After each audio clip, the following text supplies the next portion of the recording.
Celebraba ayer el gobierno nacional con bombos y platillos el Día de Víctimas, para indicar de qué manera las víctimas están en su corazón, en el corazón del presidente Santos, y cómo las ha defendido, y cómo las ha restituido en sus derechos. Hace muy pocos días hablábamos con Luis Alfonso Hoyos, quien fue durante el gobierno del presidente Álvaro Uribe Vélez, el mejor presidente que ha tenido Colombia según el decir de los colombianos mismos, la persona encargada de restituir a las víctimas, y cómo lo hacía en silencio, cómo reconstruyó todos los pueblos destruidos por esos bandidos que están en La Habana ya conversando con los delegados del señor Santos, cómo los volvió a la vida, cómo les pagaba oportunamente el apoyo que el gobierno destinaba para que no fuera tan amarga su condición de desplazados y su condición de víctimas, en una obra absolutamente ciclópea de un gobierno que recibió el país en ruinas y que lo restableció económicamente y que lo puso en unas condiciones de bonanza tales que durante mucho tiempo no se notó el mal gobierno del presidente Santos. Tal era el viento de cola que traía su navecilla por los cielos del mundo. Luis Alfonso Hoyos nos explicaba todo eso y luego establecíamos el contraste con las famosas restituciones que hace el gobierno nacional, este gobierno del presidente Santos, con la famosa ley de tierras, para cuya promulgación trajo hasta el señor Ban Ki-moon. Pues los resultados están a la vista. La ley de tierras no funciona, tanto que ahora la van a cambiar, porque no les funciona. Pero no se podía seguir con la ley de extinción de dominio, no, eso de ninguna manera, porque era una ley contaminada, porque venía del gobierno del presidente Uribe, venía de atrás, pero el gobierno del presidente Uribe la modificó por nuestro conducto allá a finales del año 2002, dejando una ley de extinción de dominio que es modelo para América. Esa no se podía aplicar.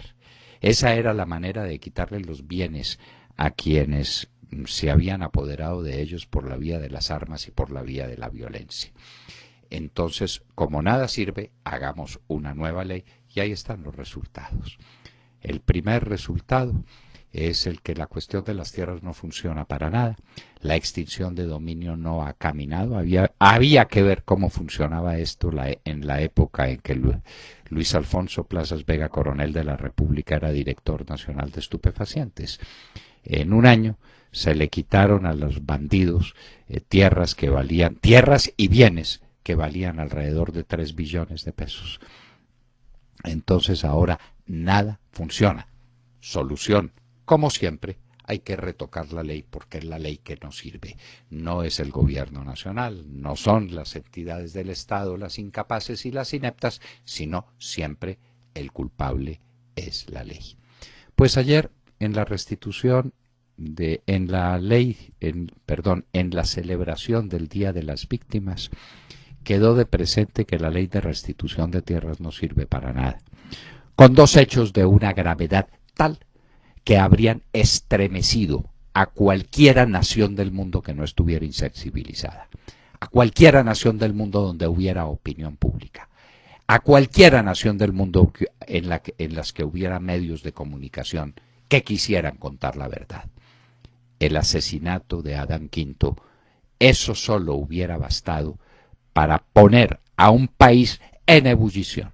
¿Qué es lo que está pasando en Colombia cuando a un luchador por la causa de los negros, por la causa de los desprotegidos, por la causa de los desterrados, de los negros desterrados de la tierra que la Constitución del 91 les dio como tierra propia? Eso solo hubiera bastado para estremecer la conciencia nacional.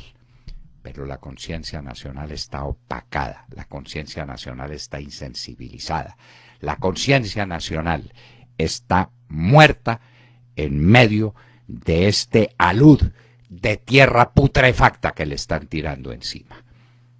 Y no bastó el asesinato de Adán Quinto.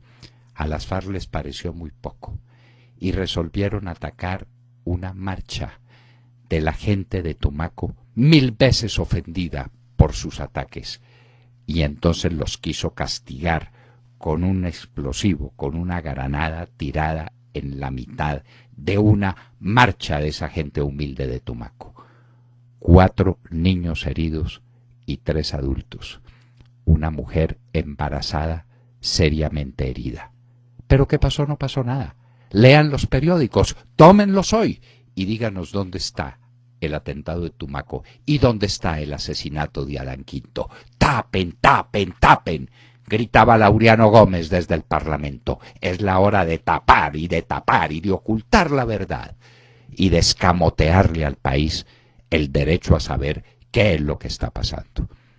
Y por eso, y es lo que cierra el ciclo, en el debate público ante la Universidad de los Andes, en el que supuestamente los candidatos a la presidencia de la República iban a contar su visión del país y sus fórmulas para solucionar su amargo presente, no se presentaron ni el señor Santos ni el señor Peñalosa. Es demasiado visible que no tienen nada que decir, que carecen por completo de ideas y de la capacidad de transmitirlas.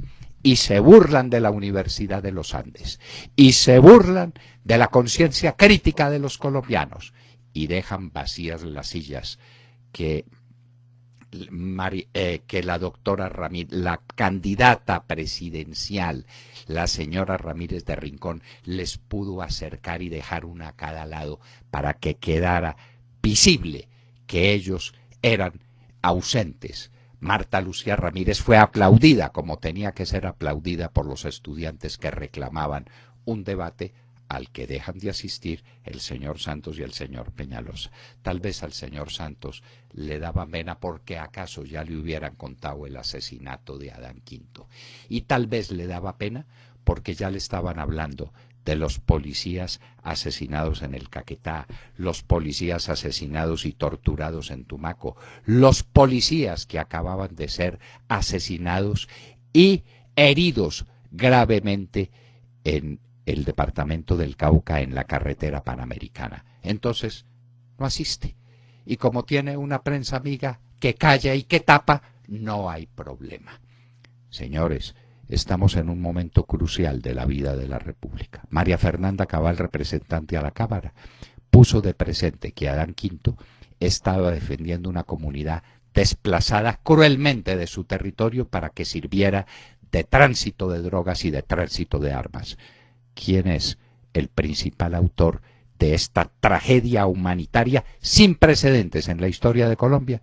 Iván Márquez, el contertulio de los hombres de Santos, que no promete la paz, sino que promete la guerra, y que no pide perdón, sino que exige que al país se lo entreguen entero. Esta es Colombia, diríamos recordando el poeta. Esta es Colombia. Y esta es la Colombia que no queremos. Y por eso la vamos a cambiar el próximo 25 de mayo contra viento y marea. Pero a la patria, señores, a la patria hay que salvarla de estas atrocidades. Acaban de escuchar el editorial del doctor Fernando Londoño en La Hora de la Verdad en Radio Red a las 7 de la mañana, 24 minutos.